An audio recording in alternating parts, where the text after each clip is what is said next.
वसंतदादा बँकेचा 247 कोटींचा अपहार दडपण्यासाठीच बंडखोरी. पृथ्वीराज पाटील.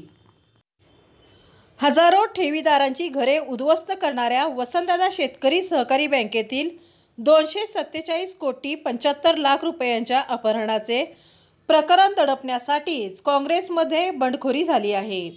भाजपने ईडी, सीबीआय यंत्रणांचा धाक दाखवून काँग्रेस फोडली, असा आरोप काँग्रेसचे सांगली विधानसभा मतदारसंघाचे उमेदवार पृथ्वीराज पाटील यांनी आज केला. या घडामोडीबाबतचा सविस्तर अहवाल काँग्रेसचे राष्ट्रीय अध्यक्ष मल्लिकार्जुन खरगे यांना पक्षाच्या वरिष्ठांनी सादर केल्याचे त्यांनी सांगितले.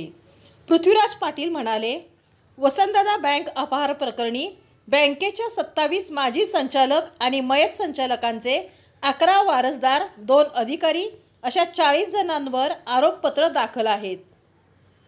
101 मालमत्तावर सरकारने टाच आणली होती. त्या मालमत्ता जप्तीचे आदेशही दिले होते.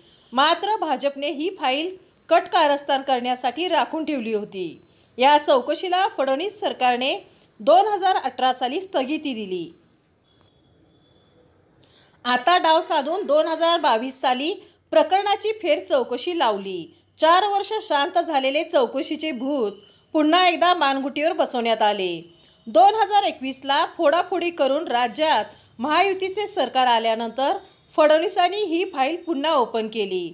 सांगली मतदारसंघातील षडयंत्राचा पार्ट 2 त्यावेळी सुरू झाला. यावेळी पृथ्वीराज पाटील म्हणाले, या प्रकरणात भाजपने बारकाईने कट शिजवला. ईडी, सीबीआय, जेल, लिलाव अशा धमक्या दिल्या गेल्या. माऊलींच्या बडव्यांना हाताशी धरलं. 5-6 बडवे भाजपकडून हाताळले गेले. युवा मंच कधी युवा मोर्चा झाला कळलेच नाही. बडव्यांनी बंडाची स्क्रिप्ट तयार केली. निवडणुकीची तयारी नसताना त्यांनी उमेदवारीसाठी दावा केला. विधान परिषदेचे सदस्यत्व नाकारले. हे का झाले? देवेंद्र फडणवीस यांच्या मिरजेतील निकटवर्तीयाने या बंडाचे डील केले.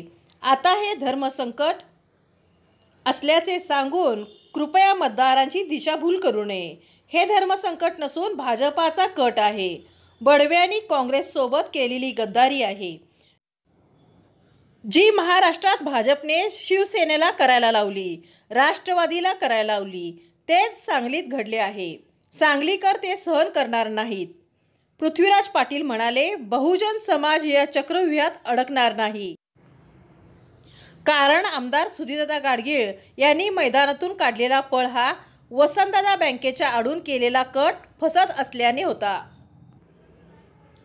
फडणवीस यांनी स्वतः लक्ष घालून या प्रकरणात दबावतंत्र वापरले आणि बडव्यांनी बंड उभा केले. डॉक्टर विश्वजित कदम यांना बडव्यांचा डाव कळालेला आहे. म्हणूनच त्यांनी वहिनींना फितवण्याची खैर नाही असा इशारा दिला आहे.